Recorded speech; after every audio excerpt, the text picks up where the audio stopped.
बिस्मिल्लाहिर्रहमानिर्रहीम। अस्सलामुअलैकुम नाज़रीन कराम, नई वीडियो में आपको खुश आमदीद कहते हैं।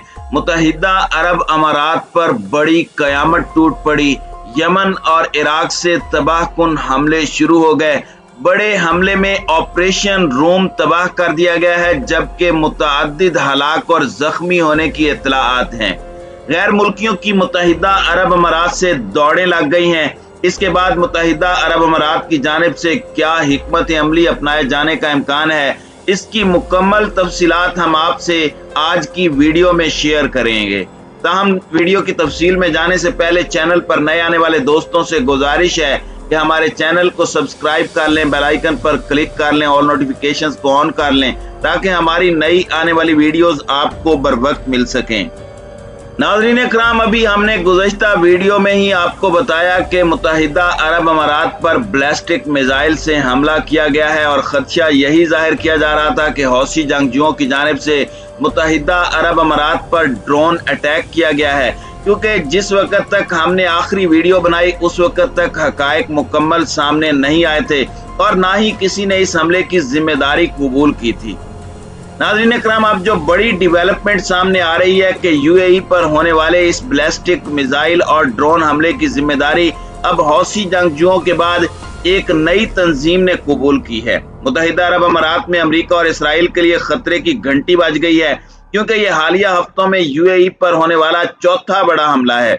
इससे कबल 3 ड्रोन और बैलिस्टिक मिसाइल हमले हो चुके हैं और हालिया हमले की जिम्मेदारी एक गैर मारूफ ग्रुप औलिया वाहिदुल हक ने कबूल की है। हुकाम ने कहा है कि जिस तंजीम ने हमले की जिम्मेदारी कबूल की है वो इराक में सरगर्म है और उसने मुत्तहिदा अरब अमारात पर ड्रोन हमलों की जिम्मेदारी कबूल करते हुए कहा कि आज सुबह मुत्तहिदा अरब अमारात पर हमने 4 ड्रोन से हमला किया और अहम तंसीबात को निशाना बनाया। हम ये हमले उस वक्त तक जारी रखेंगे जब तक मुत्तहिदा अरब अमारात यमन और इराक में मुदाखलत बंद नहीं करता।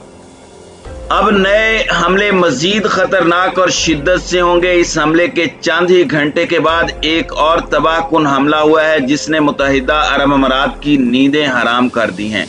अरब अमारात के शेख शायद ये समझ रहे थे कि वो खित्ते के अंदर अपना असर और रसूख बढ़ाने के लिए असला और गोला बारूद के अंबार से इर्द गिर्द बसने वालों को दबाव में ला सकेंगे, लेकिन वो नंग धड़ंग यमनी हौसी, जिन्होंने पिछले 7 साल से सऊदी इत्तेहाद की ईंट से ईंट बजा कर रख दी है, अब उन्होंने सऊदी अरब के अंदर और मुत्तहिदा अरब अमारात के अंदर हमले और जंगी कार्रवाइयां शुरू कर दी हैं और मुत्तहिदा अरब अमारात को वार्निंग दी है कि वो इस तरह की हरकतों से बाज आ जाए और यमन के साथ जंगी कार्रवाइयां और ग्रुपों की मदद और हिमायत करना बंद कर दे जो यमन के हौसियों के खिलाफ लड़ रहे हैं। लेकिन मुत्तहिदा अरब अमारात की जानिब से बज़ाहिर तो ये शो करने की कोशिश की गई है कि यमन से वो काफी हद तक अलग हो चुके हैं, लेकिन गुज़श्ता महीने उनकी जानिब से एक बहरी जहाज को जब पकड़ा गया तो पता चला कि उसके अंदर असला और गोला बारूद की बड़ी मिकदार मौजूद थी। एक बहरी जहाज हथियारों से भरा हुआ था।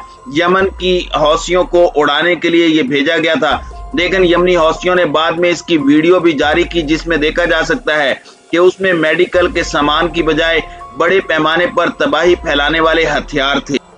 अब जो दूसरा बड़ा हमला मुत्तहिदा अरब अमारात पर हुआ है, ये जनूबी यमन में मुत्तहिदा अरब अमारात के फील्ड ऑपरेशन रूम पर किया गया है। यमनी अफवाज के तर्जमान ब्रिगेडियर जनरल याहिया सरी ने कहा है कि हमने जनूबी यमन में मुत्तहिदा अरब अमारात के ऑपरेशन रूम और उसके किराए के फौजियों पर मिसाइल दागे, जिससे ऑपरेशन रूम मुकम्मल तौर पर तबाह हो गया है। इसके साथ ही बड़े पैमाने पर मुत्तहिदा अरब अमारात के लोग और फौजी भी हलाक हुए हैं। याहिया सरी ने मजीद कहा कि ऑपरेशन रूम जिला शबू में लड़ाई के इंतजामात के लिए इस्तेमाल किया जाता था। यमनी फौज ने हालिया हफ्तों में मुत्तहिदा अरब अमारात के अंदर तक 3 मिसाइल और ड्रोन हमले किए हैं। नाज़रीन इकराम, याद रहे कि यमनी फौज की जानिब से मुत्तहिदा अरब अमारात से कहा गया है कि वो जनूबी सूबों बशमूल शबू को यमन के हवाले कर दे, लेकिन मुत्तहिदा अरब अमारात ने हौसी जंगजुओं के खिलाफ ऑपरेशन में तेजी लाने का ऐलान किया है। यमनी हौसियों के तर्जुमान ने एक बार फिर मुतनब्बे करते हुए कहा कि मुत्तहिदा अरब अमारात को हम मशवरा देते हैं कि वो अपनी कशीदगी की कार्रवाइयों को जारी न रखे, क्योंकि अगर ये कशीदगी जारी रही तो यमन अरब अमारात के अंदर तक हमले करने पर मजबूर हो जाएगा। यमनी ज़राए की जानिब से कुछ ऐसी खबरें सामने आई हैं जिससे पता चल रहा है कि यमनी हौसियों की जानिब से अगले चंद हफ्तों में एक साथ 50 से ज़ायद ड्रोन और बैलिस्टिक मिसाइलों से हमला किए जाने की तवक्को। नाज़रीन इकराम, इन तमाम हालात के अंदर अगर मुत्तहिदा अरब अमारात की अहम और स्ट्रेटेजिक मकामात में से किसी एक को भी निशाना बना दिया गया तो उसके बाद मुत्तहिदा अरब अमारात में इन्वेस्टमेंट के लिए आने वाली कंपनियां न सिर्फ यहाँ से जाना शुरू हो जाएंगी बल्कि गैर मुल्की कंपनियां जो आना चाहती हैं उनकी भी दौड़ें लग जाएंगी, क्योंकि इस सूरत हाल में कोई भी ऐसे जंगज़दा मुल्क के अंदर ना तो इन्वेस्टमेंट करना चाहेगा और ना ही वहां पर रहना चाहेगा, क्योंकि उनकी हर वक्त जान को खतरा होगा।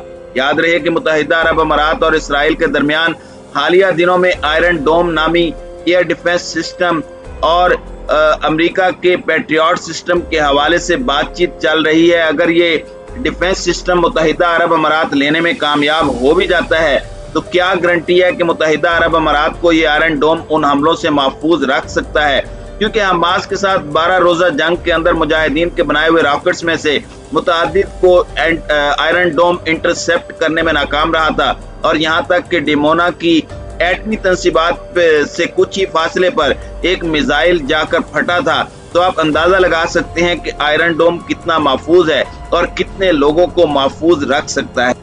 नाज़रीन इकराम, इस तमाम सूरत हाल के अंदर मुत्तहिदा अरब अमारात की जानिब से आने वाले दिनों में एक तो अमेरिका और इसराइल से एयर डिफेंस सिस्टम खरीदा जाएगा और दूसरी तरफ ईरान की जानिब से भी अपनी प्रॉक्सीज को एक्टिव कर दिया गया है कि वो मुत्तहिदा अरब अमारात, इसराइल और दीगर ईरान दुश्मन ममालिक पर अपनी कार्रवाइयों से दबाव बढ़ा दें।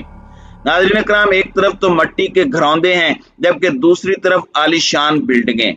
यमन मट्टी है और उसका ज्यादातर हिस्सा पत्थरों से बने हुए कच्चे घरों पर मुश्तमिल है।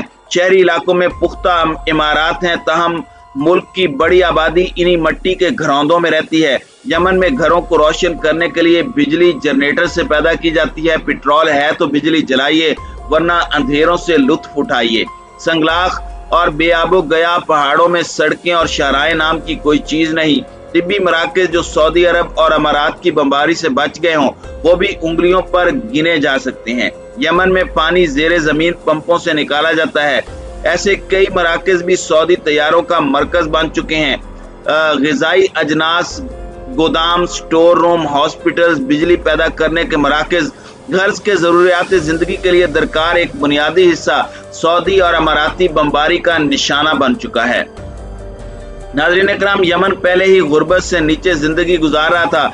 उनके पास इतने वसाइल कहाँ के 2015 से जारी आए रोज की बमबारी के नतीजे में तबाह होने वाली चीजों को रोजमर्रा की बुनियाद पर तामीर या मुरम्मत करे। एक तरफ वसाइल की कमी है और दूसरी तरफ जनूब की जानिब एक लश्कर का सामना है जो चाहता है कि हौसी हथियार फेंक दें और यमन को उस लश्कर के हवाले कर दिया जाए जिसके आका अरब अमारात और सऊदी अरब में बैठे हुए हैं।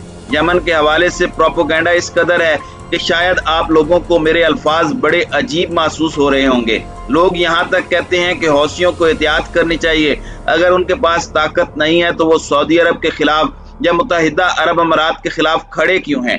आपको ये बताते चले कि यमन की तारीख बड़ी ही सुनहरी तारीख है, खास तौर पर मुजाहिमत के हवाले से काफी सुनहरी है। इसलिए वो किसी भी कीमत पर हथियार डालकर सरनिगू नहीं होंगे।